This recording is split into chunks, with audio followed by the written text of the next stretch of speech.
How to turn off notifications on WeChat account. Welcome everyone. We will do this by two easy ways. So let's do it. Open first your WeChat like this. You will find right now this list. So go and sorry, we'll back again and show you.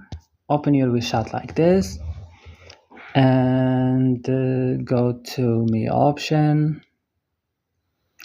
Go right now to settings, and here on your settings go to message notifications. You will find this option, click on it like this, click disable system notifications, and if this doesn't work, you just have to go to your settings of your mobile phone, click on your apps option, search for WeChat app here, and when you find it, just click on it like this.